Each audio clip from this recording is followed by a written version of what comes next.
a 12:08, programa número 38, como nos decía la señorita directora en su espacio de debate e información.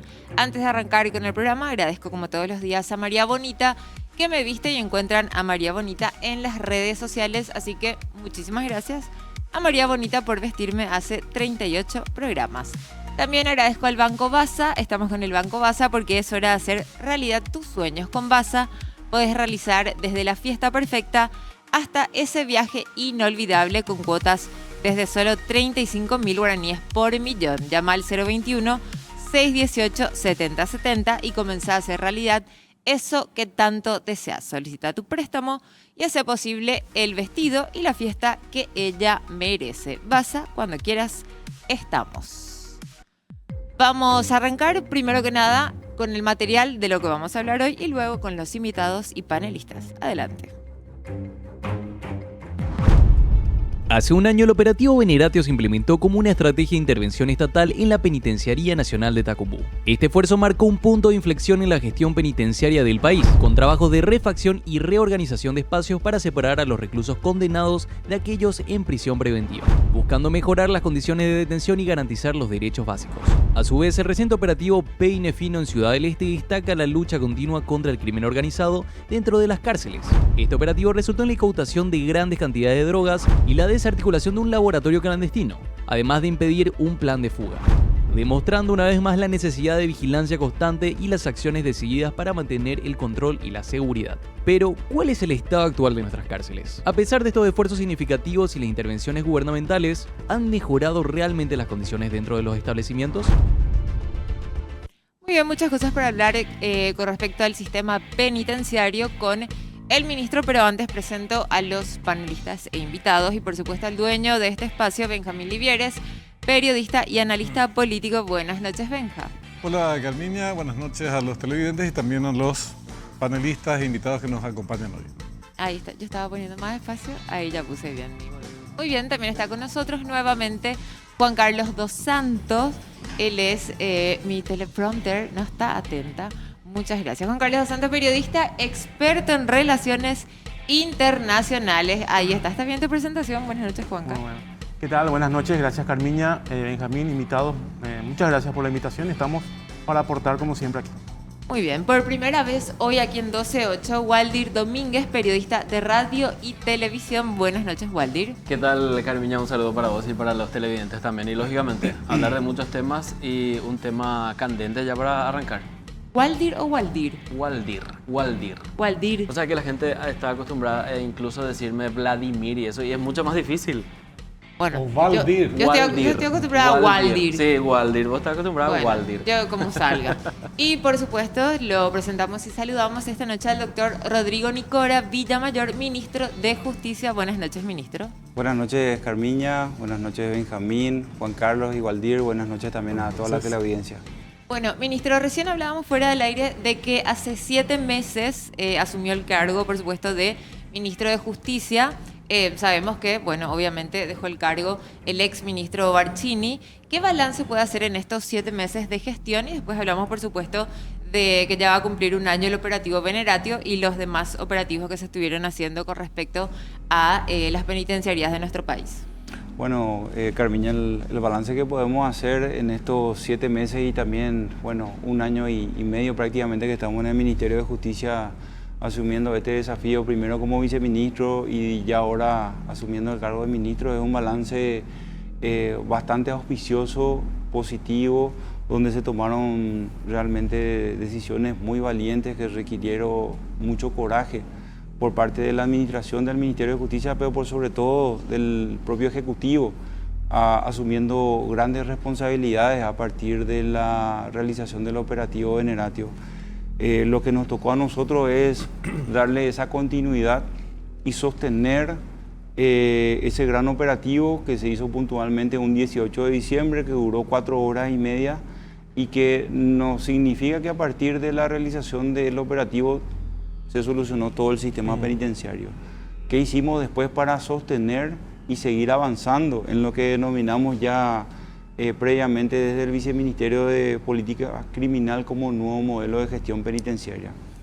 Que requiere Primero, la capacitación y el intercambio o la renovación de los agentes penitenciarios, que requirió también seguir trabajando en una infraestructura acorde a las necesidades de un sistema penitenciario colapsado, un sistema penitenciario que tiene la capacidad para recibir 11.000 personas, pero que hoy día alberga 18.425.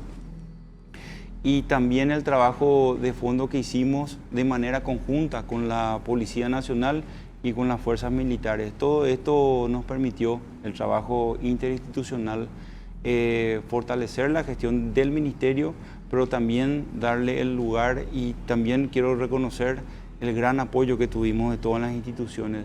Finalmente el gobierno lo que entendió es que no estamos hablando solamente de un sistema penitenciario y de los problemas que ocurren ahí, sino del efecto y la repercusión que genera en la seguridad ciudadana si no lo atendemos de manera integral. Y integral significa el acompañamiento de todas las instituciones que hacen a la seguridad y también el sistema judicial. Entonces, quiero remarcar el buen trabajo conjunto que venimos realizando en esa materia.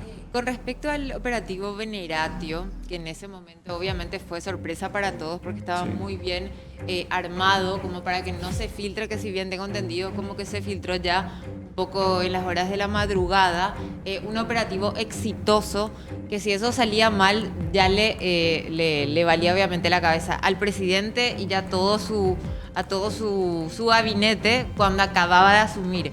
Y hay que decir algo, cuánto tiempo, hablando propiamente de Javier Rotela, que era la persona que tenían que sacar justamente de Tacumbú para poder empezar a que vuelva el orden de alguna forma en Tacumbú y empezar también a establecer el orden en las otras penitenciarías, empezar a descomprimir las cárceles, y luego seguramente vendrá esa famosa rehabilitación y reinserción social, pero desde el momento en que se planea Veneratio, seguramente estaban con muchas dudas e incertidumbres de que será que va a salir, que no va a salir, y cuando sale el operativo exitoso es como que, ok, esto se puede hacer.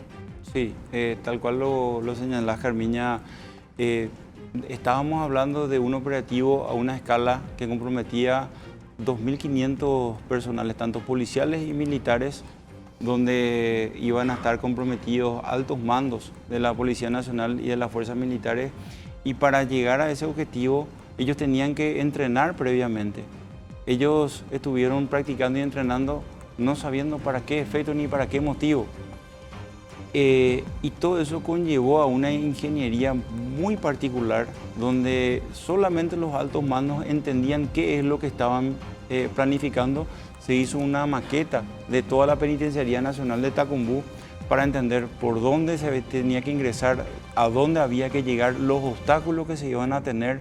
Probablemente nosotros teníamos información de inteligencia que se manejaban armas de fuego, bombas molotov, que se tenían animales de lucha como pitbull que finalmente se encontraron, que inclusive tenían material explosivo. Y con toda esa planificación, para ese día se logró mantener el hermetismo del procedimiento en sí, y hablamos de varias instituciones que estaban involucradas. Entonces, podemos decir que la fortaleza institucional que se tiene, porque no solamente se hizo el operativo Veneratio, después se hizo el operativo Yoapú, donde se expulsaron 25 altos perfiles de nacionalidad brasilera que tenían nacionalidad paraguaya aquí, pertenecientes al crimen organizado internacional, con condenas, muchos de ellos en Brasil pendientes de cumplir. Entonces, es la muestra de la fortaleza institucional que hoy se tiene para tener un hermetismo necesario para tener éxito finalmente en la operación. Puntualmente con el operativo Veneratio, tal cual lo mencionás, el presidente tuvo el coraje de decir esto se tiene que hacer y se va a hacer. Hasta ese último día, ese domingo de tarde, tuvimos una reunión muy importante en Burú Villaroa a las 6 de la tarde, donde ya no nos sentamos más a discutir cómo se hace, qué pasa si pasa tal cosa, no. Simplemente le recibimos al presidente de la República, se sentó en la mesa grande que todos conocen ahí en Burú Villaroa, y lo único que dijo: no hay vuelta atrás, señores, este operativo se tiene que hacer y se va a hacer. Ninguna discusión más, ahí en adelante ya todos atentos y a Dios gracias, pero también con la seriedad institucional que requiere, bueno, finalmente se tuvo éxito y a partir de ahí empezó una gran tarea del Ministerio de Justicia para poder llegar a hoy a lo que tenemos. Ministro, hace un año las cárceles en Paraguay estaban bajo control del crimen organizado. Bandas criminales muy pesadas, como el Comando Capital, Clan Rotela, hay otras facciones, Comando Vermelho, en fin, hay distintos grupos criminales. Desde el operativo Veneratio de esta parte, ¿cuánto se avanzó en la recuperación del control? Creo que el éxito de Veneratio fue crucial. Por esto que vos decís, hay un antes y un después en materia del control por parte del Estado. Pero si somos consecuentes con la definición de que es un problema de seguridad nacional, la situación penitenciaria por la composición de parte de la población penal y que el hecho de que desde ahí desarrolla una serie de actividades criminales también, esta es una puja permanente. Sí. No es que se recupera el control y ya está, es una conquista definitiva y puedes quedarte en el molde tranquilo. De ninguna manera, Benjamín. Nosotros rendimos examen cada 24 horas. Porque como se dice, muerto el rey, viva el rey. Dejado un lugar que quiere ser ocupado inmediatamente por otra persona. Hablamos de los representantes del crimen organizado. Lo que sí podemos aseverar y decir es que hay claramente un antes y un después del operativo Veneratio en la Penitenciaría Nacional de Tacumbú, que no quita que tengamos 19 centros penitenciarios restantes dentro del sistema penitenciario nacional. Pero lo que no muchos manejan es que para realizar el operativo Veneratio también hubo todo un trabajo de planificación previa desde el Ministerio de Justicia para habilitar los módulos de máxima seguridad. Históricamente, en todos los centros penitenciarios se le tenía a todos en un mismo lugar. Gente del crimen organizado con condenas de 25 o 30 años y a un procesado por falsificar cheques conviviendo en el mismo lugar, bajo el mismo techo. ¿Y qué es lo que hacía eso? El reclutamiento de personas por hechos punibles menores para el crimen organizado. A partir del operativo Veneratio nosotros habilitamos los módulos de máxima seguridad. El Martín Mendoza, que lleva ese nombre en honor al policía de la división del grupo Lince que perdió la vida en el operativo Veneratio en emboscada, y también posteriormente a eso, unos meses después, habilitamos Mingaguazú, la penitenciaría de Mingaguazú, donde también tenemos otro módulo de máxima seguridad. Entonces el mensaje al interior del sistema penitenciario es un mensaje muy fuerte, que aquellos altos perfiles que continúen buscando delinquir dentro del sistema penitenciario van a tener un lugar exclusivo con un régimen totalmente rígido de 22 horas encerrados en una celda individual para una sola persona y 2 horas del día para ver la luz del sol, solos, aislados en un cubículo sin tener contacto con otras personas. Y ese sistema está funcionando, Benjamín, en este mismo momento. Tenemos en Martín Mendoza altos perfiles y en Mingaguazú muchos más que están ocupando esa plaza. Y como mensaje para el resto. Y es un mensaje muy fuerte al sistema penitenciario, porque siempre se buscó y siempre se dijo que la madre del problema es, uno, el hacinamiento y segundo, la no clasificación de las personas privadas de libertad. Partamos de esa premisa. Si uno tiene hacinamiento, es muy difícil la convivencia y es el caldo de cultivo para muchos otros problemas dentro del sistema penitenciario. Y dos, al no poder separar los condenados y procesados y los altos perfiles de los bajos perfiles, también tenés otro gran conflicto dentro del sistema donde tus programas de reinserción obviamente que no van a surtir el efecto que uno busca, porque de una manera tan libre, lo único que logramos es agravar el problema dentro del sistema, profesionalizar a aquellas personas que están cometiendo hechos punibles menores, aprendiendo la escuela del delito en vez de someterse a los programas de reinserción. Entonces, al habilitar estos módulos de máxima seguridad, lo que buscamos y lo que logramos es justamente esa separación fina, necesaria, primaria e importante para después de fondo ir con los programas de reinserción social. Ministro, siempre se dice que hay que pensar en lo mejor y prepararse para lo peor. Siempre. Volviendo al punto de inflexión que usted habló de la operación Veneratio, ¿cuál era el riesgo que ustedes estimaban?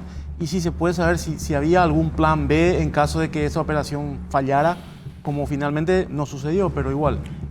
Juan Carlos, se tenía previsto que el operativo durase inclusive más de un día. se tenía previsto que el operativo dure hasta 48 horas Sí. y que las bajas de vidas humanas sean mucho más de lo que realmente ocurrió. No quiero dar números porque parece muy frío hablar de números, decir, no, podían haber muerto 20 o 30 personas de las fuerzas policiales y 50 y 60 personas privadas de libertad. A mí particularmente eso me genera inclusive piel de gallina, pero estaba previsto en los planes tener muchas bajas y que el operativo dure más de 2 días. Y la opción B era la incursión de las fuerzas militares dentro de los centros penitenciarios en el caso de que la Policía Nacional empiece a tener algún tipo de inconveniente. A Dios gracias, eso no ocurrió, pero también hay que decir, confía en Dios, pero llavear la puerta de tu auto. En este caso nos encomendamos al Señor, pero también la planificación hizo mucho para evitar tener mayores inconvenientes. Y el operativo terminó durando 4 horas. Tuvimos la baja de un oficial de la Policía Nacional y también tuvimos bajas de personas privadas de libertad. Estamos hablando de 11 personas privadas de libertad que perdieron la vida. Ministro, a mí me parece interesante siempre cuando hablamos de un trabajo interinstitucional, porque vos hablabas, por ejemplo, del Ministerio de Justicia, la Policía, en general la Fuerza Pública, ¿verdad?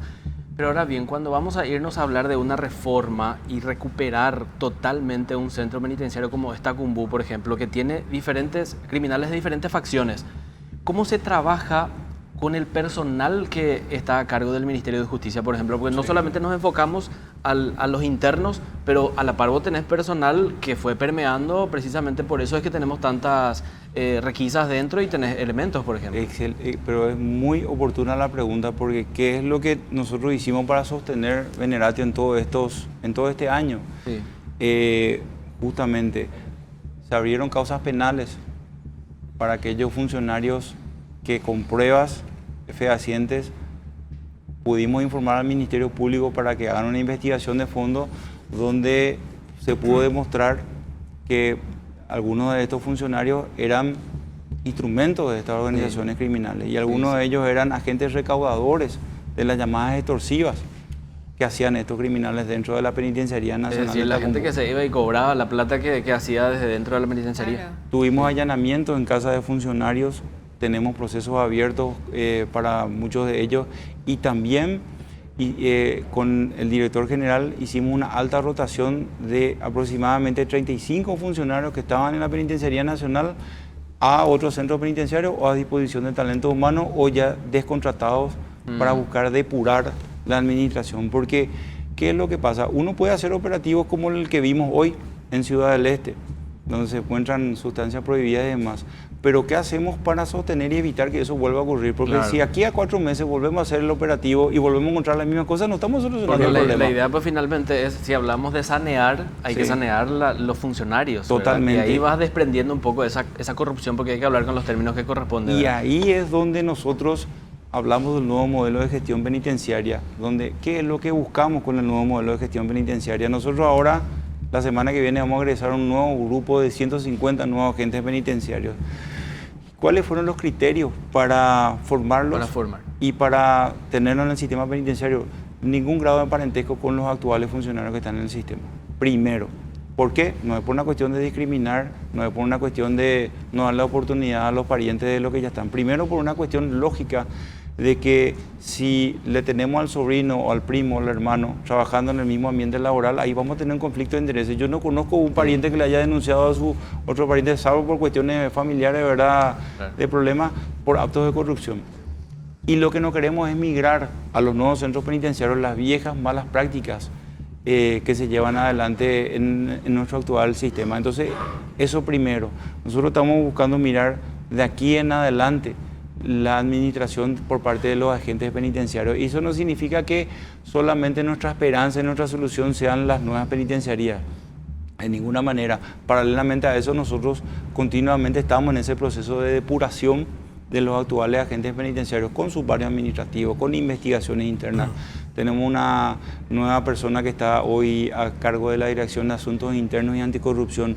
Hay una dirección que muy pocos conocen dentro del Ministerio de Justicia, que es la Dirección General de Inspectoría, que se encarga de los controles aleatorios en todos los centros penitenciarios, en cualquier horario, en cualquier día, para ir corroborando si los insumos llegan a hora, llegan a tiempo, se distribuyen como deben ser, si las personas privadas de libertad están cumpliendo, están en su celda, a qué hora reciben visitas, en qué momento, en qué lugar, que está a cargo de un excomandante de la Policía Nacional. Entonces, tenemos muy buenos nuevos recursos humanos dentro del Ministerio de Justicia que nos están dando herramientas jurídicas para poder llevar adelante esta depuración, que es un proceso lento, pero necesario para realmente tener éxito. Y decime, las condiciones laborales de esos nuevos recursos humanos, porque la necesidad tiene cara de hereje. Sí, totalmente. Y vos estás conviviendo, digo, en el caso del personal penitenciario, con mafiosos que hacen todo tipo de ofertas. Y bueno, y así se inició y se desarrolló el proceso de corrupción entre los funcionarios. Y la verdad que las condiciones de trabajo de los funcionarios penitenciarios fue muy mala siempre. Sí, Entonces, ¿cómo se encara ese tema? Supongo que también tendrá tremendas limitaciones presupuestarias y cosas por el estilo, para que esta nueva camada dentro de 2 años no esté en una situación similar. Por esta causa, digo, ¿verdad? Vos sabés, Benjamín, que tuvimos muchísima resistencia por parte de los sindicatos y de los agentes penitenciarios actuales. Nos cuestionaban por qué a los nuevos le van a pagar más que a nosotros que estamos hace tiempo trabajando. Y nos costó dar el mensaje y explicarles que tenemos que empezar por un lado a mejorar la gestión, que evidentemente los recursos son limitados, pero si nosotros no empezamos con un nuevo modelo de gestión, teniendo personal capacitado, no solamente en instrucción, en obediencia, en orden, en patriotismo, sino también entendiendo cuáles son los estándares internacionales en reinserción, inserción y bienestar de las personas privadas de libertad, pero con un pago acorde a sus funciones, no vamos a tener éxito. Entonces los nuevos agentes penitenciarios, Benjamín, ya tienen un nivel de salario totalmente distinto a los actuales. Empezamos por lo nuevo, pero volviendo otra vez. Otra capacitación. Es otra capacitación y es una remuneración mucho mejor del actual agente penitenciario. Pero eso no quita que también presupuestariamente se haya buscado prever para este 2025 una mejora salarial para ellos. Ministro, podemos hablar, perdón Carmiña, ¿podemos hablar de cuánto gana un agente penitenciario ya SUP normal, ¿verdad? Fuera de lo que es ahora la preparación. Sí, totalmente. El salario de un agente penitenciario en promedio está por los 2.800.000, 2.900.000, 3 millones de guaraníes. Son los mínimos. Es bajísimo. Entonces, ¿Y las prestaciones y las horas de trabajo? sí, las horas de trabajo son razonables, son horarios razonables. Antes tenían periodos mucho más largos de trabajo, por lo menos logramos flexibilizar eso. Tenemos 3 turnos de agentes penitenciarios que van trabajando, de 8 horas cada uno de ellos. Antes eran turnos mucho más extendidos y las condiciones eran un poco más complejas. Pero en esas condiciones uno exige resultados. ¿Y qué resultados podemos tener si le tenés a un representante de la organización criminal que te ofrece 5 millones por un teléfono celular? Exacto. Antes de continuar con lo que fue el operativo de hoy, no recuerdo el nombre, el Peine. Peine Fino, que ocurrió hoy en la penitenciaría de Ciudad del Este. Con respecto a lo que fue Veneratio, que tengo entendido el objetivo principal era la captura justamente de Javier Rotella.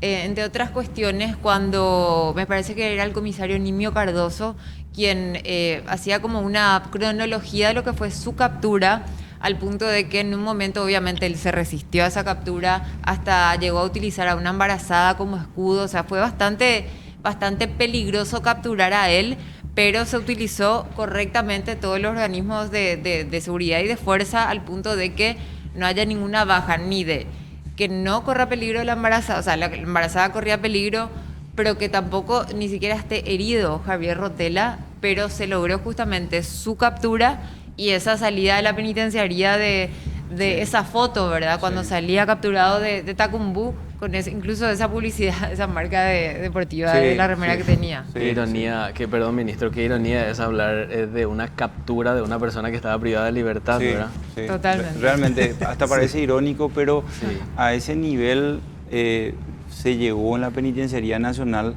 donde nosotros como autoridades que queríamos visitar el centro penitenciario nos decían los directores y los funcionarios: señor viceministro, cuando eso yo era viceministro, autoridades, solamente, por favor, hasta el portón 2, porque pasamos el portón 3 y nosotros no nos podemos hacer cargo de la seguridad de ustedes. O sea, es una pérdida total de la soberanía del Estado dentro de un centro penitenciario. Por eso es que reitero que marcamos un antes y un después. Y esa historia que vos mencionaste, Carmiña, se ocurrió tal cual lo estás diciendo. Y para el Estado paraguayo, sacarla a esta persona sin ningún rasguño también es una señal muy clara de cómo queremos hacer las cosas. Esa persona salió íntegra y hasta hoy día sigue íntegra, custodiada en el módulo de máxima seguridad, y así lo vamos a seguir haciendo. Año 2020, en Tacumbú, no hace mucho, 4 años, un jefe del narcotráfico dirigía una especie de laboratorio en donde se fraccionaba cocaína y se distribuía dentro y fuera de la penitenciaría. O sea, el nivel de penetración o de control que tenía y de impunidad con la que se manejaba el crimen organizado en las cárceles, y particularmente en Tacumbú, era brutal. Estamos hablando de Jaime Franco, un operativo que había encabezado Marcelo Pecci en aquella oportunidad.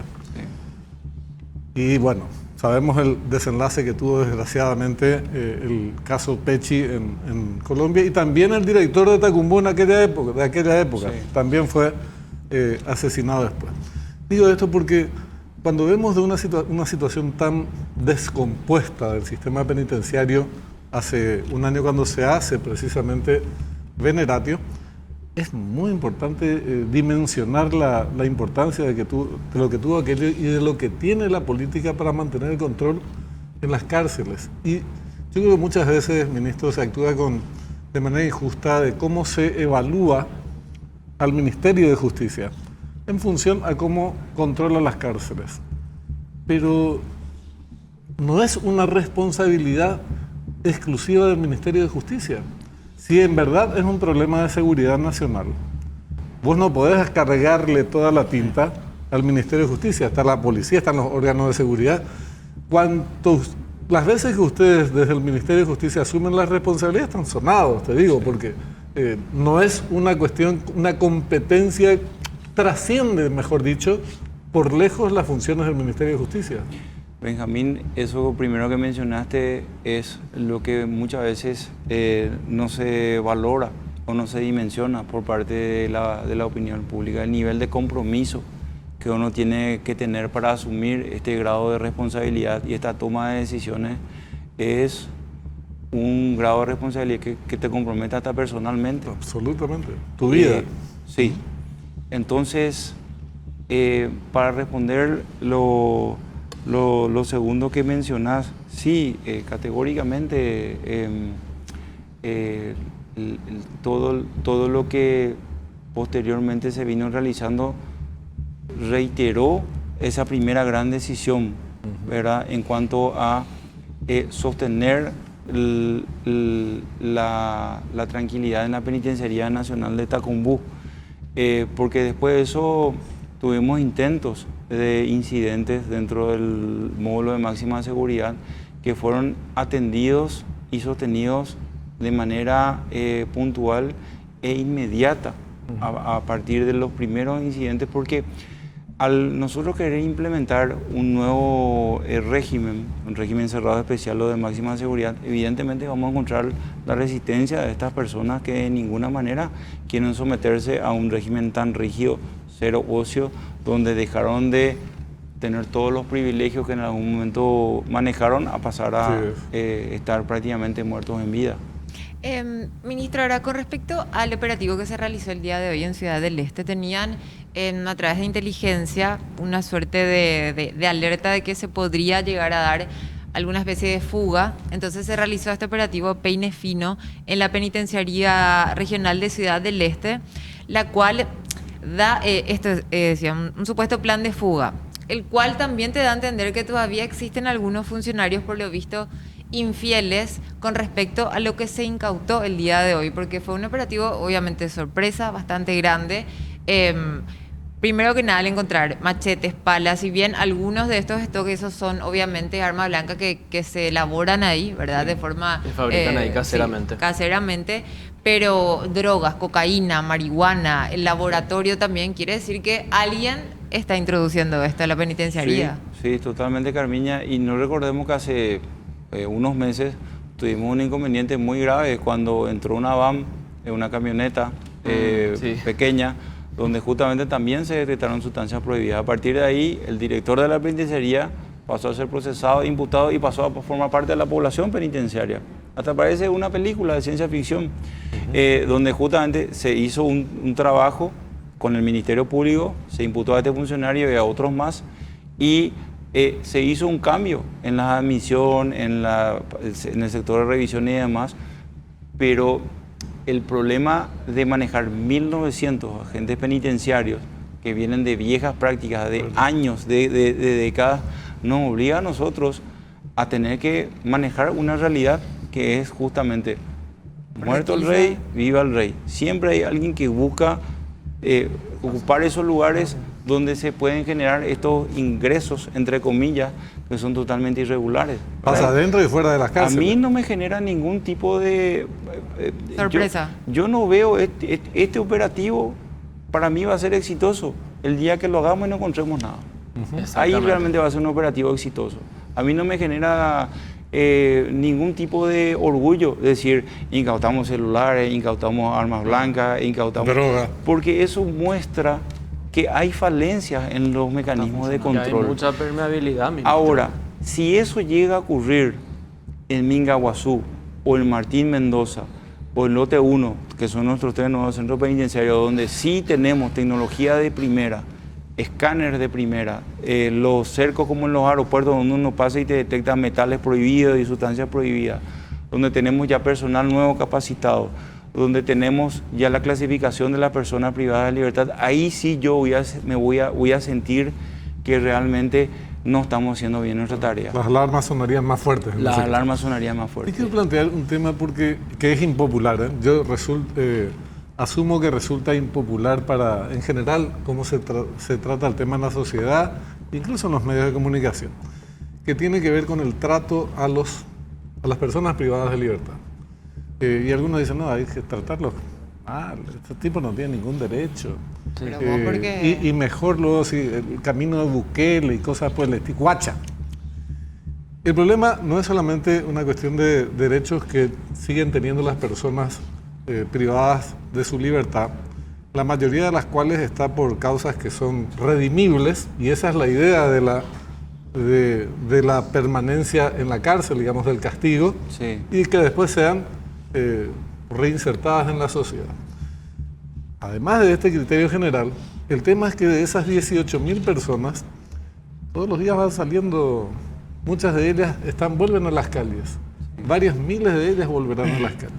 Entonces, si esa política, desde el punto de vista de los derechos generales de los ciudadanos, de los derechos humanos en particular, no se defiende y no se practica en las cárceles, estás creando, también estás provocando o contribuyendo a que esas personas cuando salgan sean fieras de mucha peligrosidad para la sociedad.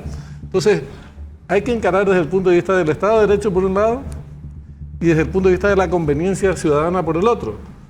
¿Cómo se da el trato cuál es la política de trato a los reos o personas privadas de su libertad, que es como se las denomina ahora?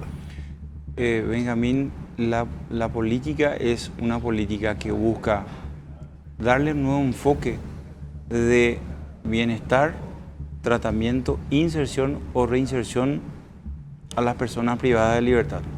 Por un lado, buscar que esa persona que cometió, muchas de ellas por primera vez, un hecho punible, entiendan que tienen una segunda oportunidad para no volver a ingresar al sistema. Pero también aquellos perfiles que no quieren someterse a ningún programa de reinserción y que son contestes al crimen organizado y que están delinquiendo dentro del propio sistema penitenciario, toda la rigidez de los módulos de máxima seguridad como debe ser y todo el peso de la ley. Entonces, hablando de una experiencia personal mía, Yo pertenezco al Ministerio del Interior. Yo me formé en el Ministerio del Interior en materia de seguridad. Yo vengo de un ministerio encargado, un órgano represor, en el sentido de aprender a las personas privadas de libertad, al ciudadano que comete un hecho punible, de meterlo en la cárcel. Con esa mentalidad llego al Ministerio de Justicia en el año 2020 y empiezo a recorrer los centros penitenciarios y me doy cuenta de una realidad totalmente distinta a la percepción de la ciudadanía en general. Porque cuando hay un hecho punible que se ve en los medios de comunicación, lo primero que buscamos los ciudadanos y también los medios de comunicación es inquisición, Claro. que vaya preso, Castigo, sangre, el peor. castigo, lo peor que hay. Y muchas veces ocurre que ni siquiera sabemos si esa persona es culpable o no por el hecho por el cual está privado de libertad, porque tenemos un 68% de la población penitenciaria procesada y no con condena. Algunos de ellos ya más de 2 años con prisión preventiva. Entonces, al entrevistarle a las personas privadas de libertad y preguntarles, ¿quién te viene a visitar acá a la cárcel? Nadie. ¿Y tu papá y tu mamá? Nunca le conocí a mi papá. ¿Y tu mamá? Me dejó viviendo con mi abuela. ¿Y tu hermano? No sé si tengo hermano. Entonces, ¿quiénes somos nosotros para juzgarle a esa persona que desde chico nunca nadie le dijo, no vaya a subir tu pie sobre la mesa porque está mal, andate al colegio a estudiar, no vaya a quitarle a los demás sus cosas porque eso es robo?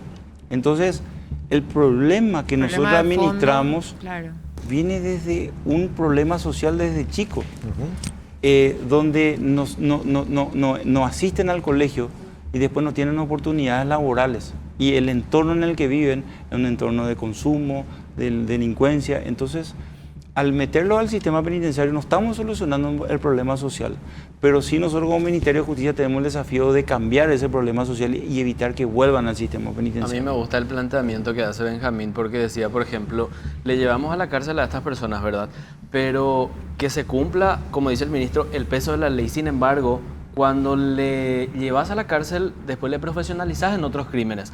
Se va por robo de gallina y sale juntándose con un asaltacajeros, por ejemplo, ¿verdad? Entonces, el trabajo interno que se tiene que realizar, desde mi punto de vista, por lo menos digo esto, es la reinserción, trabajar fuertemente sobre eso, porque vos tenés una persona que vas a liberar después a la vía pública, pero ¿cuál es el resultado de esa...? La rehabilitación para la reinserción. ¿Se hace un seguimiento a la reinserción? Sí, y yo quiero contarles que en estos últimos 6 meses entraron al sistema penitenciario 6 empresas privadas a trabajar con las personas privadas de libertad.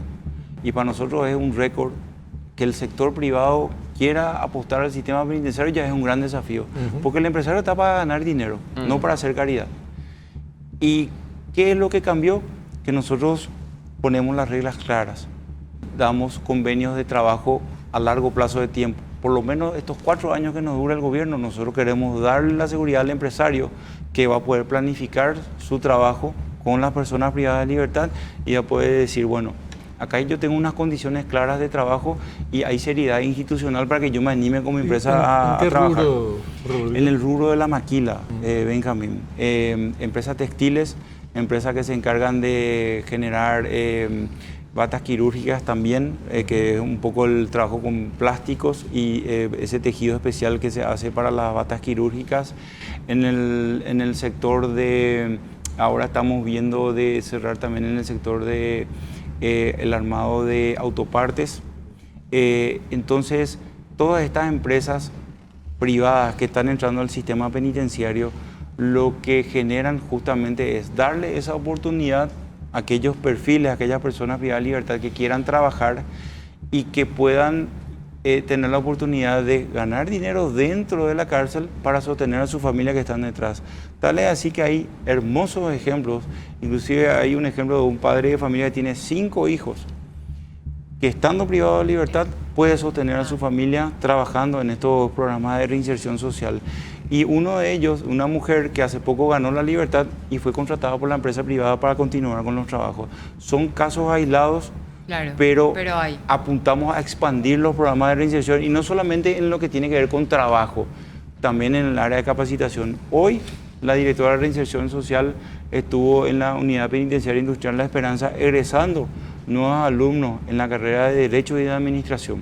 Ministro, ¿desde cuándo se hace ese seguimiento? Porque no sé si ustedes se acuerdan del caso del boxeador que fue sobre todo una imagen que después se terminó vendiendo por parte de las instituciones, y al final el tipo trabajaba creo que en una entidad pública, luego incluso en una empresa del Estado, y finalmente terminó recayendo. Claro, Sí. él prefería estar también Sí, adentro sí. de la cárcel. Terminó recayendo con Entonces, ¿desde cuándo se hace ese seguimiento a esa...? recuerdo de ese caso. Falta cerrar el círculo del seguimiento de cuando la persona privada de libertad gana de vuelta a la calle, cómo va desempeñando su día a día para no recaer. Esa es el ala que nos está faltando. Ese es un gran desafío que también tiene el Ministerio de Justicia, al hacerlo en seguimiento cuando ganan la libertad. Sí, lo que estamos proyectando es para subir un nivel más de seriedad institucional con las empresas privadas que están hoy día trabajando, es buscar la bancarización de los pagos, que ya no reciban plata en efectivo a las personas privadas de libertad. Con el Banco Nacional de Fomento tenemos un convenio que está pendiente de firma, donde queremos habilitar cuentas bancarias para estas personas privadas de libertad, para que las empresas ya directamente lo paguen a través de cuentas y no ya tener ese flujo de efectivo que genera otros problemas dentro de la administración. Sería, Y dentro de esas cuentas, el Código de Ejecución Penal establece y prevé que un 20% quede en una caja de ahorro. Entonces, cuando la persona gana la libertad, dentro de 2 años, 3 años, 4 años, va a tener un Tiene una colchón pérdida. económico financiero para emprender algo y no volver a delinquir automáticamente apenas gana la calle. Una base con que arrancar. Ministro, Claro. agradeciendo por supuesto su presencia para hacer una última ronda de preguntas. Entre todos le quiero consultar con respecto a lo que ayer aprobó la Cámara de Diputados de extender un año más la emergencia penitenciaria, si es que hay, si bien esto pasa a la Cámara de Senadores, no sé si el día de hoy se aprobó o no, no sé, Sí, se no, aprobó. ya se aprobó, Ya ok. se aprobó, sí. ¿Hay algún plan ¿Qué justamente significa? con respecto a esta emergencia penitenciaria y cuál sería? Sí, y quiero aprovechar, Carmiña, que mencionas el tratamiento de la ley de emergencia penitenciaria y realmente agradecer al Congreso de la Nación por entender las necesidades del Ministerio de Justicia. Este proyecto de ley se presentó el lunes y hoy Rapidísimo. miércoles ya está aprobado, ya pasó por diputados y senadores. ¿Y qué señal nos da esto? Primero, que el Estado paraguayo en su conjunto, los poderes del Estado, entienden que el Ministerio de Justicia y el sistema penitenciario necesitan ser atendidos de manera integral. La ley de emergencia penitenciaria comprende 2 pilares fundamentales: poder contar con las fuerzas públicas para la custodia y el acompañamiento de los centros penitenciarios, tanto de la Policía Nacional como de las fuerzas militares. A través de esta ley nosotros tenemos el basamento jurídico para que las fuerzas públicas nos puedan acompañar de manera efectiva y que no tengamos ningún cuestionamiento jurídico el día de mañana, que es lo más importante. Y segundo, poder disponer justamente de los recursos necesarios, articular con el Ministerio de Hacienda para primero continuar con lo que hoy ya tenemos, que no es suficiente, y después buscar ampliar las capacidades, los recursos humanos en vista de la habilitación de los nuevos centros penitenciarios. Hablando de recursos, esta última consulta, después vamos seguro a poder ampliar en otros espacios. En términos presupuestarios, si hacemos un comparativo del presupuesto 2024 con el presupuesto 2025, ¿hay un crecimiento de cierta importancia? ¿Se mantienen los niveles más o menos actuales? ¿Cuál es la realidad presupuestaria del Ministerio? Bueno, en el 2024 el Ministerio de Justicia sufrió un recorte del 17% de su presupuesto. De igual manera, con un presupuesto recortado, nosotros habilitamos Martín Mendoza, el módulo de máxima seguridad a partir del operativo Veneratio, y Mingaguazú al 50% con personal nuevo también, y todo lo que requiere la logística de alimentación, mantenimiento, uniformes, pago de alimentos, etc. Esa realidad nos llevó a, cuando fuimos a defender nuestro presupuesto 2025 al Congreso, nosotros sinceremos los números y contemos, ¿verdad?, a los legisladores, que son finalmente los que nos habilitan y nos aprueban el presupuesto a través de las comisiones, dónde estábamos parados y qué necesitábamos para el 2025. Nosotros Benjamín, tenemos que respetar la ley de responsabilidad financiera del Estado. Tenemos un tope presupuestario para solicitar anualmente, al cual nos debemos y respetamos, porque los recursos siempre van a ser limitados, pero sí quiero remarcar que para este 2025 vamos a contar con un presupuesto más razonable para poder enfrentar todos los planes y Pero proyectos ese que tenemos. 17% que se había acortado el presupuesto, ¿se recupera o no se va a recuperar? Se recuperó, se va a recuperar para este 2025 y se va a tener un poco más. ¿Waldir o Ministro, usted Juanca? siempre No, bueno. lo vemos en foros internacionales y en participación con autoridades de otros países de su mismo rango. ¿Qué ayuda internacional nosotros tenemos con el tema penitenciario? Tenemos mucha cooperación internacional realmente. Tenemos a la ONUDC, que es la Oficina de las Naciones Unidas para lucha contra el crimen organizado y el tráfico de drogas. Tenemos a el programa del Pacto, que es de las Naciones Unidas. Tenemos también la cooperación de las Naciones Unidas con nuestra querida representante Silvia Morimoto, que también nos da un respaldo. Hay muy buena cooperación internacional que nos brinda asesoramiento, capacitación en recursos humanos y también recursos económicos. Ahora, para el egreso de estos nuevos agentes penitenciarios, estamos recibiendo 1.100 uniformes de la ONUDC para los agentes penitenciarios con el equipamiento respectivo y la capacitación de estos agentes de acuerdo a los estándares internacionales. Entonces, lo que buscamos es sumar cooperantes y también tener una mesa donde generalmente todos te quieren ayudar para la misma cosa. Entonces nosotros lo que buscamos ahora es distribuir las necesidades y decirle a los cooperantes, necesito esto, para vos necesito esto, contigo necesito esto y contigo necesito esto. Entonces nosotros reencauzamos o encauzamos esos recursos de manera eficiente y de esa manera podemos tener mejores resultados. Muy bien. Ministro, Por último, teniendo en cuenta la legislación que hoy nos dice que no se le puede expulsar, por ejemplo, a un criminal detenido a nivel local si es que no tiene una causa abierta en su país, como por ejemplo Comando Vermelho, PCC y demás cuestiones en Brasil. La gente dice, ¿por qué se le tiene tantos brasileños en el país? Porque eso le cuesta plata al Estado.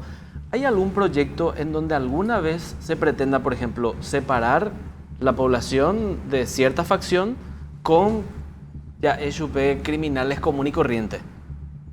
¿O no corresponde? Sí, de hecho, muy interesante tu pregunta. En esa clasificación de la persona privada de libertad y separación, nosotros avanzamos mucho en todo este año.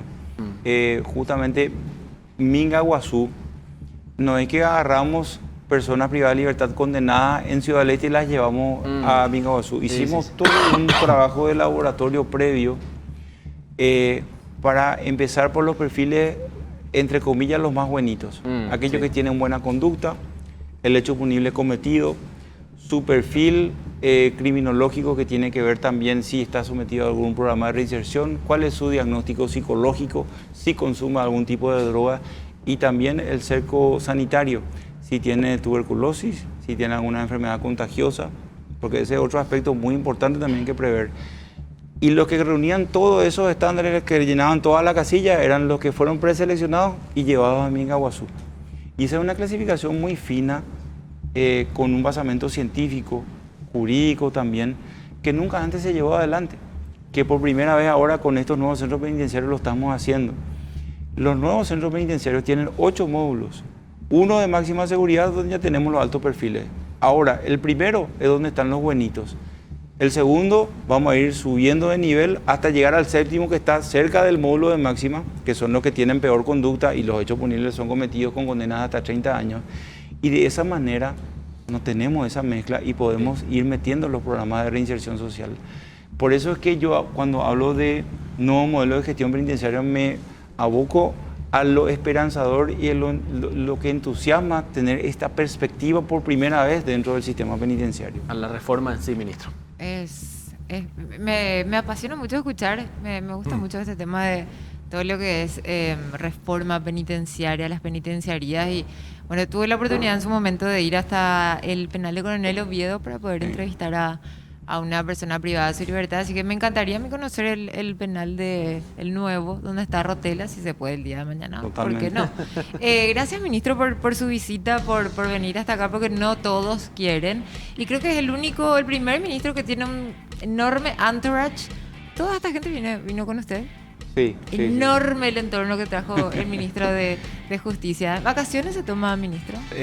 Va a ser muy complicado realmente. No, ¿verdad? Sí. Ay, qué bárbaro. De Bueno, vacaciones, pero llevar la computadora, ministra. pero tiene un buen sueldo, parece. Gracias, Eh, ministro. gracias. Muy bien, nosotros tenemos que ir a una pausa aquí en 12.8 y después seguimos con más noticias y debate. Pausa y ya volvemos. Pero quiero decirte desde acá, Horacio Manuel Cartes Jara, yo te hice presidente en nombre del partido. No es que solamente yo colaboré, fui la presidenta de todos los colorados, de los que pensaban igual, de los que pensaban distinto. Horacio Cartes hoy es presidente del partido y tiene un maldito entorno al cual uno de ellos es el senador Antonio Barrios. Quiero decirle ahora a Antonio Barrios, desde acá.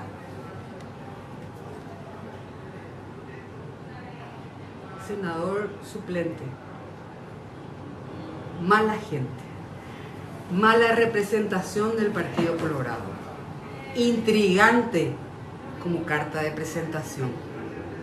Y eso que en el Colegio Cristo Rey te recibiste. Qué lástima, Antonio Barrios. Desde hoy me voy a encargar de vos. Basta. A mí no me tenés que humillar. Me vas a conocer, porque me voy a ocupar de vos.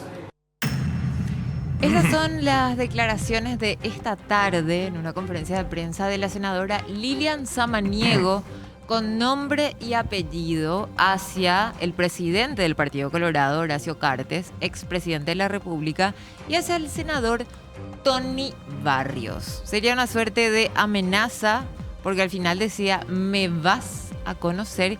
¿Qué es lo que está pasando entre Lilian Samaniego, su par, Tony Barrios, y por supuesto el presidente del Partido Colorado, quien según ella le hizo presidente? Benja, ¿vos tenés más información de esto? Vos sabés que primero el arranque de la exposición de Lilian Samaniego me recordaba un programa de humor de Argentina. A vos te digo, no te tenemos miedo. Sí. Ustedes recordarán. El dedo acusador. El dedo acus- Sí. No te tenemos miedo. Ah, yo Sí, pensé que ¿verdad? Sí, algo de sí. Capusotto. Sí. Muy buen programa, por cierto, humorístico. Y en este caso, las expresiones de la senadora, para mí, constituyen un acto de profundo desequilibrio. Porque que ella le haya hecho presidente a Horacio Cartes, me parece una desubicación política muy grande, una forma de autoengaño muy serio, que no se compadece en lo más mínimo con la realidad. Si vos me decís Pero presidente que presidente de la República. ¿De la República o Sí, del de la Partido República, Colorado? De la República. Es Si posible, vos me yo creo que lo decís votaron. que Juan Carlos Galaverna, los gobernadores de la época, hablamos del año 2000, comienzos del 2012, finales del 2011, contribuyeron a convencerlo a Horacio Cartes de que se lance a la política y a la presidencia, bueno, Lilian Samaniego le debe la presidencia y algo más, la presidencia del Partido Colorado. Es al revés a Horacio Cartes. Ahora, ¿por qué hace comentarios tan desequilibrados? ¿Por qué? Porque yo creo que está pichada. No sé si la pichadura es un Ya. término que está aceptado en la Real Academia. Creo que no, Enojada. ¿verdad? Nosotros nomás. Enojada, sí. Pero sirve. repichada. Pero sirve en este caso. En nuestro país funciona para Sí. explicar cuál es su estado, por lo visto, de ánimo. Una pichadura extrema porque ella era presidenta de la Comisión de Relaciones Exteriores, dejó de ser presidenta de la Comisión de Relaciones Exteriores, asumió Tony Barrios. Quería ser presidenta de la Comisión de Salud y le explicaron que ella no es médica, que lo no razonable es que ejerza un médico la Comisión de Salud. Claro, por el perfil que tiene. Por su perfil. Sí. Ella me parece que es bioquímica, una cosa de esa naturaleza, no es precisamente Sí, médica. sí. Y más recientemente Licenciada. quería encabezar el grupo de amigos con los Estados Unidos. Tiene un nombre raro ese.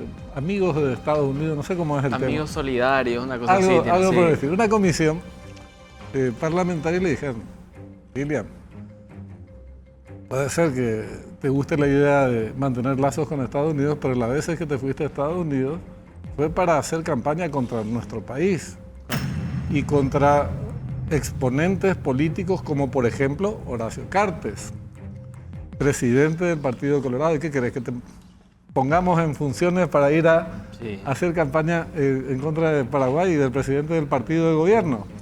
Entonces, evidentemente la señora está muy, pero muy molesta. Ya lo hizo en el pasado, ya cumplió ese papel lamentable de ir a hacer lobby para que se establezcan sanciones a paraguayos, en este caso a Horacio Cartes precisamente, en vísperas de las sanciones que después se concretaron en julio del 2022. Ella estuvo en Estados Unidos. Ella estuvo en Estados Unidos con plata que nunca se supo bien Sí, que de dónde los salió, videos, quién nos financió, vemos, comiendo pancho. haciendo lobby, contratando equipos de lobistas. Y bueno, es una desubicación, como decía, política, pretender seguir con una dinámica que no se corresponde con los tiempos actuales y querer reprisar una práctica que es antinacional, demostradamente antinacional. A eso se obedece su pichadura. Pero ¿Por qué ella, perdón, Carmi, por qué ella se jacta en eso? Acá lo que hay que ver también si en qué ella cree haber contribuido. No sé. ¿Qué juró ella? Como fue Sí. presidente del Partido Colorado en ese momento, por eso lo hizo presidente a Cartes, ella es lo que dice. O sea, ella En ese fue momento imán, ella fue Claro. imán para los electores. bueno, a ver, Y en el creo barrio que- San Vicente seguro. creo que de igual forma no podemos subestimar quién es Para Lilian nada. Samaniego, hace cuántos años está en el poder y todo lo que es Lilian Samaniego dentro del Partido Colorado. Pero ufanarse y darse, llevarse el crédito de que Horacio Cartes fue presidente, gracias a ella decir yo te hice presidente, me parece como mucho. No, pero además, Carmi, mirá, hay que poner las cosas en su lugar. Una cosa es, como decía Juanca, ser presidente de seccional Barrio San Vicente Sí. y tener cierto manejo parlamentario. Pero su participación en la conducción política nacional es de un segundo o tercer nivel en relación a otros actores, por ejemplo, Horacio Cartes. Entonces, el despiste, la ubicación, pues, es muy importante, que todos seamos ubicados en todas nuestras funciones en la vida.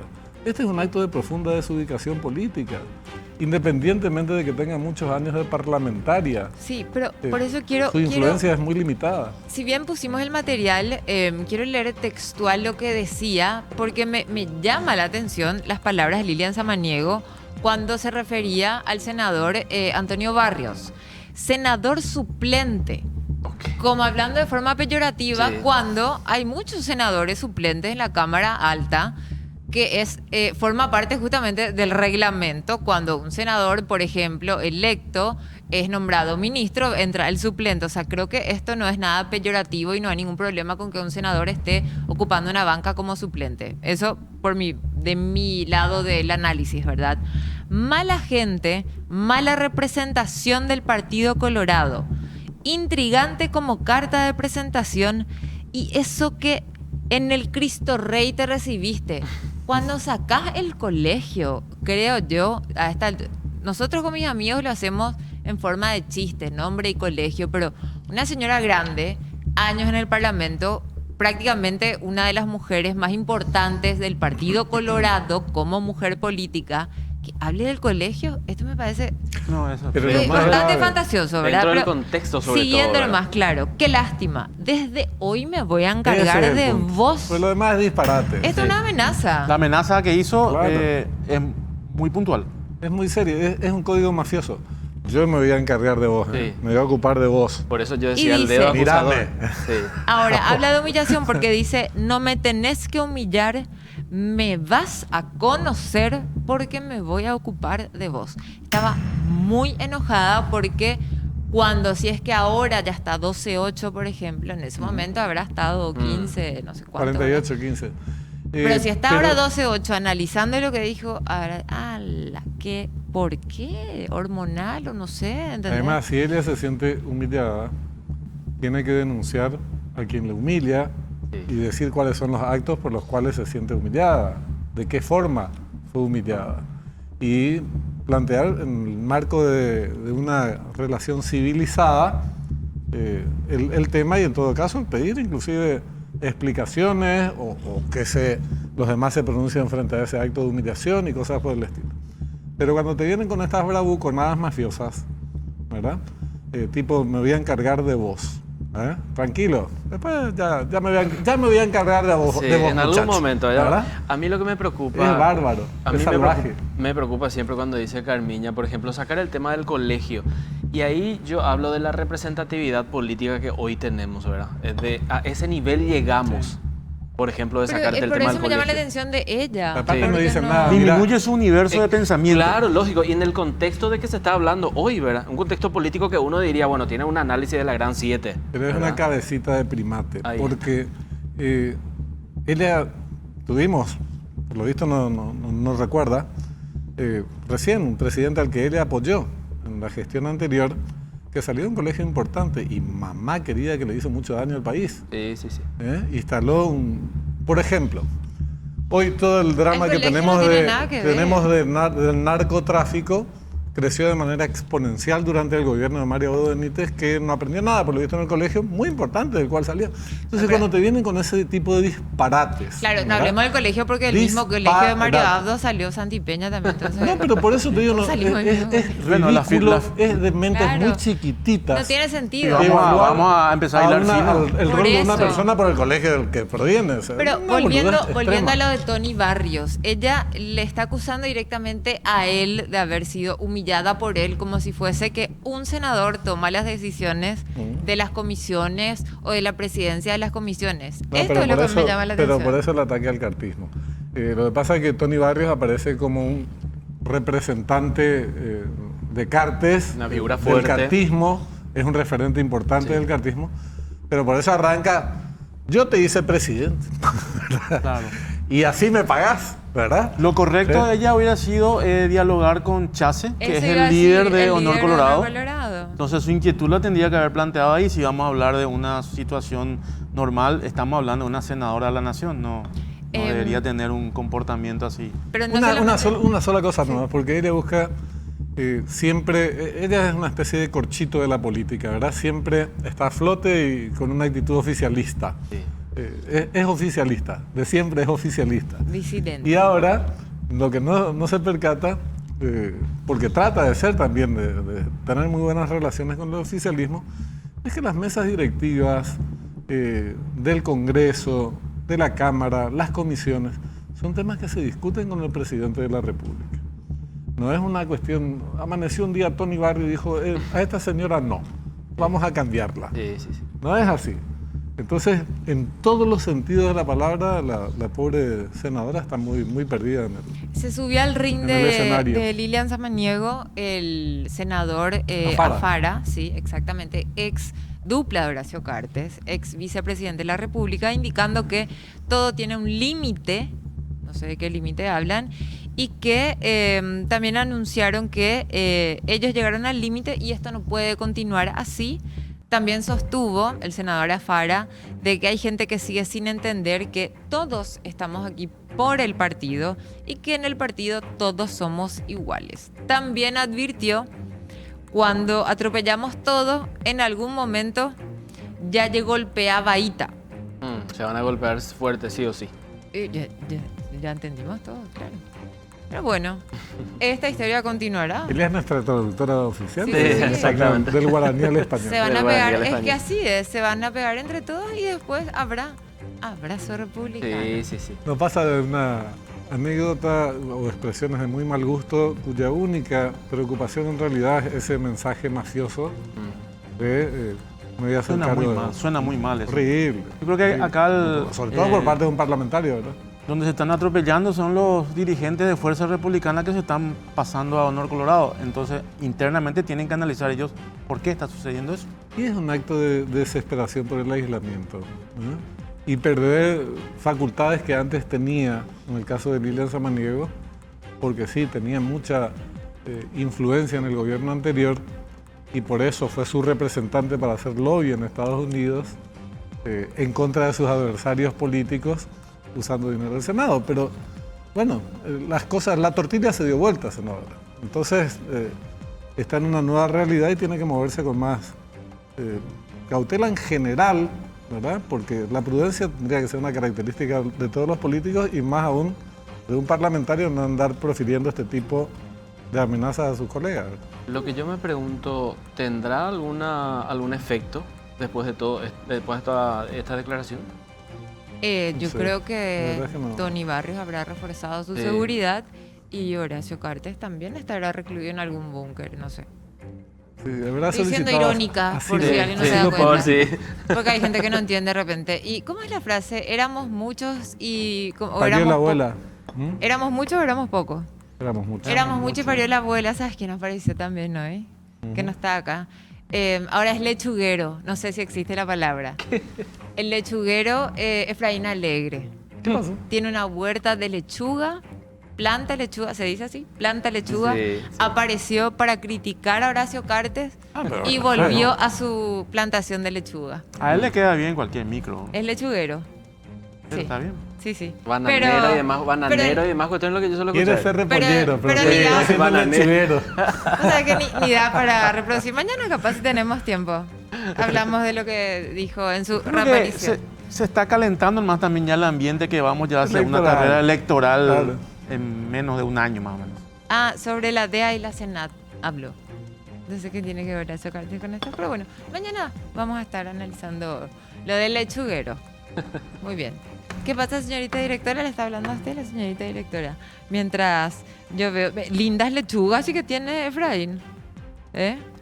¿Cuánto está la lechuga? Y depende. Ahora Depende está de la cara. variedad. La Depende tierra de la colorada es variedad. así, luego. Sí, sí. La lechuga No repollada, entiendo. está la lechuga hidropónica. Claro, hay Ah. variedades. Esa está buena. Sí, esa Se está muy puso- buena. lechuga Sí, blanca. Sí, Se la puso leche, claro. Se puso un lindo negocio. Mira, avísenle que debe Hidropónica mucho. repollada es muy Mira que, rica. mira que le estamos tirando el chivo al aire, ¿eh? Después. Totalmente. Bueno, pero vamos a cobrarle, pues tiene que tener una Pero gran está plantación. buena, la noticia es buena, porque después de cuánto tiempo Está se laburando. tienen informaciones de que trabaja Efraín. Exacto, y debe mucho dinero, así que bueno, vamos a seguir investigando sobre sus lechugas mientras Mira, nos como vamos. consecuencia de su gestión al frente del PLR, le están rematando sus bienes, ¿verdad? Y por eso, Corre riesgo la propia sede. capaz por eso Sí. fue, al menos no se fue a plantar, a poner tilapias. Pausa y ya volvemos. La relación entre Paraguay e Israel se ha fortalecido significativamente en estos últimos años, marcada por eventos diplomáticos clave y cooperación bilateral. En 2018, el entonces presidente paraguayo Horacio Cartes trasladó la embajada de Paraguay a Jerusalén, siguiendo una iniciativa liderada por los Estados Unidos. Sin embargo, esta decisión fue revertida por el siguiente presidente, Mario Abdo Benítez, quien trasladó la embajada de vuelta a Tel Aviv, en un intento por mantener la neutralidad en el conflicto israelí-palestino. La reciente visita del presidente Santiago Peña a Israel y su encuentro con el presidente israelí Isaac Herzog destacan un nuevo capítulo en estas relaciones. Peña reafirmó la posición de Paraguay al reabrir la embajada en Jerusalén, considerándolo un gesto de apoyo firme hacia Israel. Durante su visita, Peña también tuvo la oportunidad de abordar temas de cooperación bilateral y seguridad, reforzando así los lazos diplomáticos y la colaboración en diversas áreas como tecnología, agricultura y educación. Muy bien, y el presidente Santiago Peña fue muy bien recibido, por supuesto, en Israel, con un homenaje en el Parlamento también. Esto es muy importante porque es la primera vez que un presidente es homenajeado en el Parlamento de Israel. Esto, por supuesto, queda para la historia. Incluso el primer ministro de Israel, Benjamín Netanyahu. Benjamín. Dije bien. ok. Benjamín. Se lo dijo que queda para la historia. Y bueno, lo que queremos saber es qué implica esto, y para eso lo trajimos al especialista en relaciones internacionales. ¿Qué implica esto? El cambio de la embajada, o sea, la reapertura de la embajada nuevamente en Jerusalén, y nuestra relación, por supuesto, con Israel, con Jerusalén, esta relación bilateral entre ambos países, Juanca. Bueno, según las leyes internacionales, las capitales tienen que ser sede de todas las embajadas. Entonces, lo que está haciendo hoy Paraguay, y lo hizo en el 2018, es reconocer a Jerusalén como capital de Israel. Entonces, ahí es donde entra, habló de que es un tema de conflictos, porque la capital para la ONU y para los demás países, salvo 5 países, es Tel Aviv. Tel Aviv. O en cualquier parte, pero no Jerusalén, porque Jerusalén es una zona en disputa, pero estamos hablando de algo que ya sucedió hace 70 años y es una cuestión ya dada por hecho. Lo que sí se tiene que definir, por ejemplo, Estados Unidos no colocó su embajada en una zona donde podría ser hipotéticamente parte del Estado palestino si alguna vez se deciden a crearlo. Entonces, la embajada de Estados Unidos está en un sector que va a ser siempre ya de Israel, y creo que Paraguay también puso en ese lugar su embajada, está muy cercana, así como también Guatemala, Kosovo y Honduras. Son los demás países que ya se mudaron a Jerusalén. Implica tácitamente reconocer, decir, sí, Jerusalén es la capital de Israel. Además, la sede del gobierno israelí está en Jerusalén, todos los servicios del gobierno están allí, y además, como dijo el primer ministro israelí, ¿quiénes son ustedes para decirnos cuál tiene que ser nuestra capital? Nosotros decidimos que nuestra capital es Jerusalén. Lo que está por verse en un futuro cercano, próximo o lejano o milenario es que parte de Jerusalén va a seguir siendo o toda Israel o van a separar para ser de Palestina. Pero si miramos de arriba, por ejemplo, en cuanto a la cantidad poblacional, por ejemplo, ¿cuál de las ciudades? O sea, Tel Aviv. No, Jerusalén es la ciudad más grande de Israel con la cantidad de habitantes, tiene más de 1 millón de habitantes, contra 600.000 o 650 que tiene Tel Aviv. ¿Y la embajada de Estados Unidos también está en Jerusalén o está en...? La embajada de Estados Unidos está en Jerusalén, Ok. en una zona conocida como Jerusalén Occidental. Ahora, una precisión nomás, porque en realidad la decisión de Mario Abdo Benítez de volver a trasladar la embajada de Jerusalén a Tel Aviv no fue por una cuestión de política internacional, fue por un criterio de desandar cualquier camino que haya recorrido el gobierno anterior. Entonces, formaba parte de esa política, no de una estrategia internacional. Eso sería sobrevalorar demasiado la gestión. Como un niño de Abdo. caprichoso, deshacer todo lo que ¿Qué hizo el hizo anterior? Horacio Carta? La embajada, que vuelva. ¿Qué hizo el barrio San Francisco? Lo abandonamos. Los linces, le dejamos sin presupuesto. Es decir, en general aplicó esa política y como parte de esa política general, bueno, resolvió trasladar nuevamente la embajada. Que fue una de las primeras decisiones que tomó como gobierno Abdo Benítez el 6 de septiembre, o sea, no pasó todavía ni un mes de haber asumido. Entonces, evidentemente que lo tenía bien planificado, era parte de un esquema, y muchos dicen también que fueron influyentes ciertas conexiones que tenían, que no ven con buenos ojos que Jerusalén sea la capital de Israel, porque es parte de una lucha. Jerusalén es la frutilla de ese conflicto.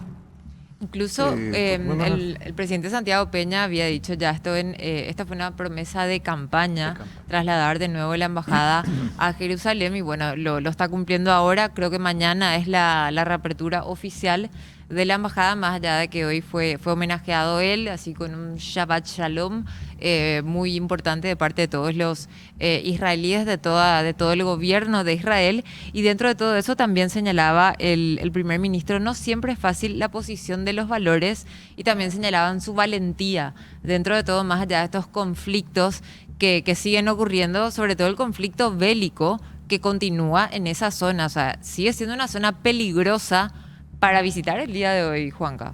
Sigue siendo, sobre todo que se mudó, el conflicto plenamente se mudó un poquito arriba a la derecha, fue a Siria. Ahí es una situación muy peculiar la que se desarrolla en Siria ahora. Nunca antes en la historia existieron amigos y enemigos por un lado, y esos mismos amigos y enemigos en otra situación, unos metros más aquí, se convierten en amigos enemigos.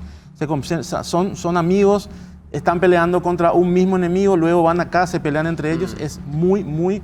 Hay que mirar un mapa y entender cómo se están moviendo las diferentes fuerzas. Es totalmente una ensalada. Te doy un ejemplo. Israel está peleando contra el Hezbollah en el Líbano, pero entran en territorio sirio y están del mismo lado.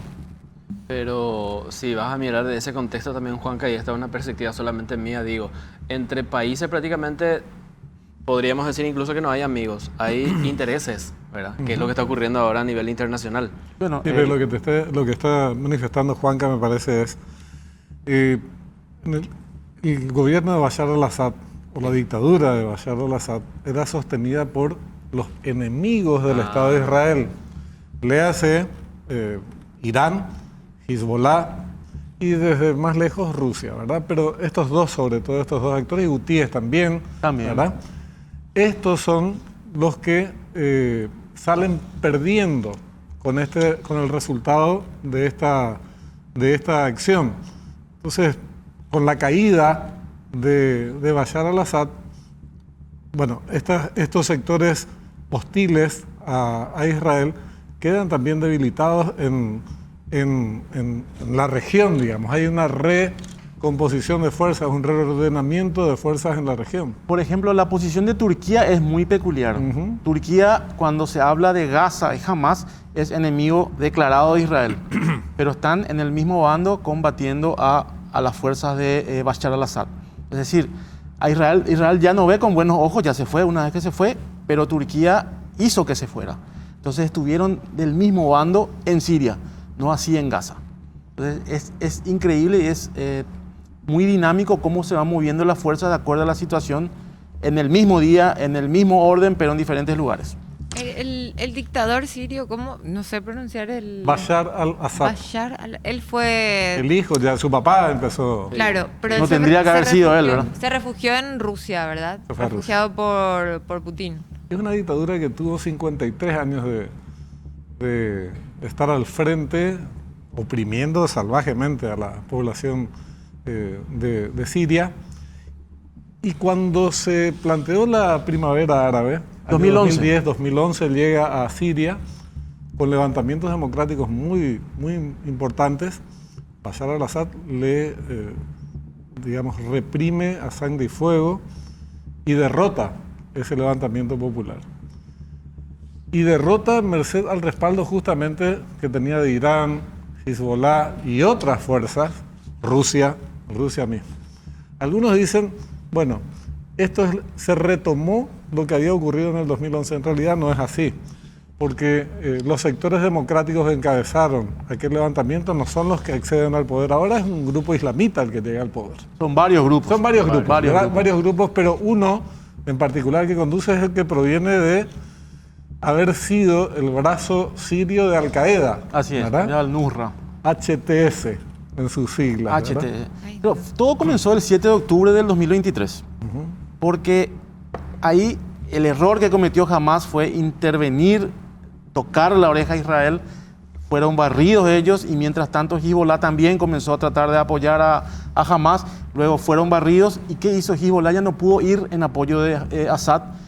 Los terroristas, este grupo terrorista, porque es un grupo terrorista, se dio cuenta de que Hezbollah no iba a poder ayudar a Assad y en 15 días llegaron hasta Damasco. Hezbollah ya no pudo hacer nada.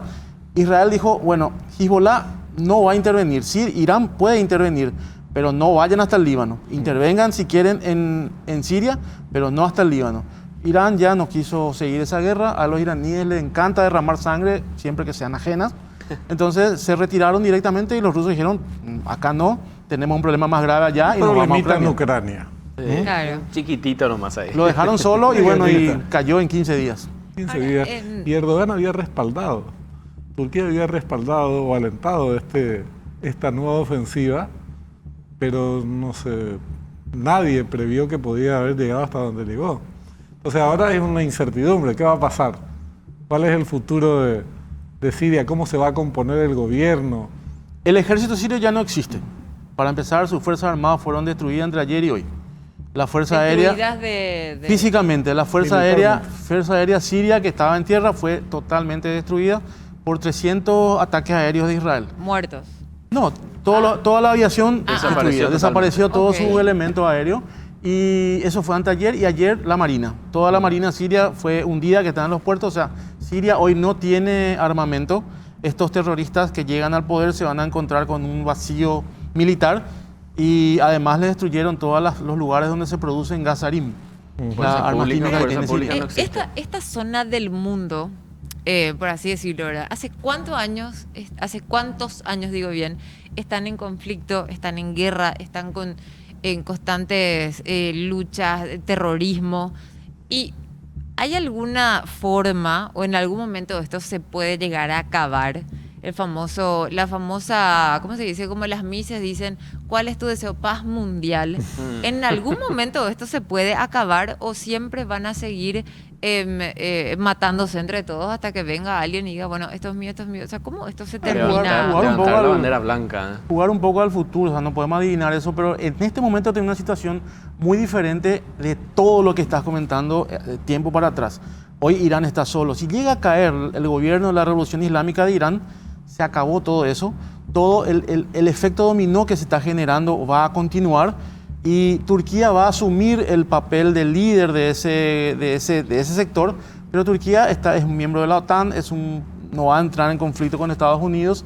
Es muy importante para ellos estar Pero allí. son islámicos.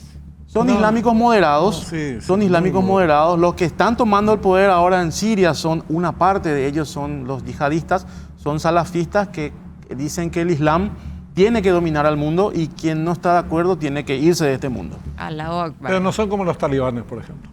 Son una versión más moderada en su relacionamiento con las mujeres, en cuanto a la forma de vida que le imponen las mujeres en Afganistán no es la misma que seguramente se va a imponer. No es la misma.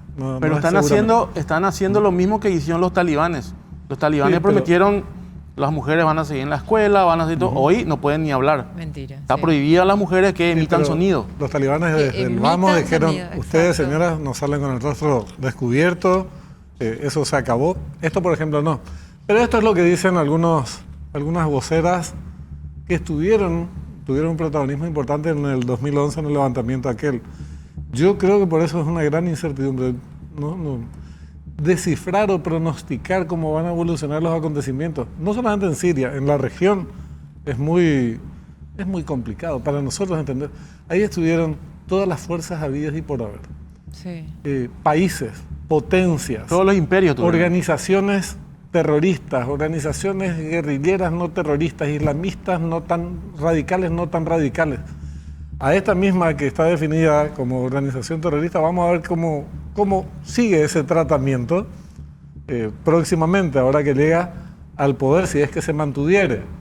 Entonces son demasiadas, es un tema que yo creo que nos exceden.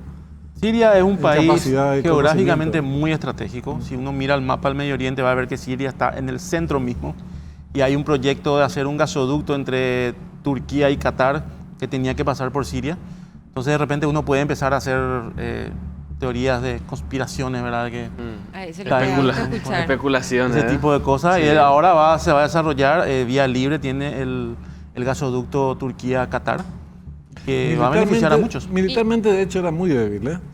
Esto que dice Juanca, que efectivamente es así, se desarticuló por completo sus fuerzas armadas, pero militarmente ocupaba el lugar número 60 en el mundo.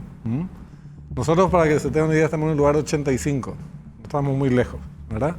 Y sabemos de nuestras debilidades militares.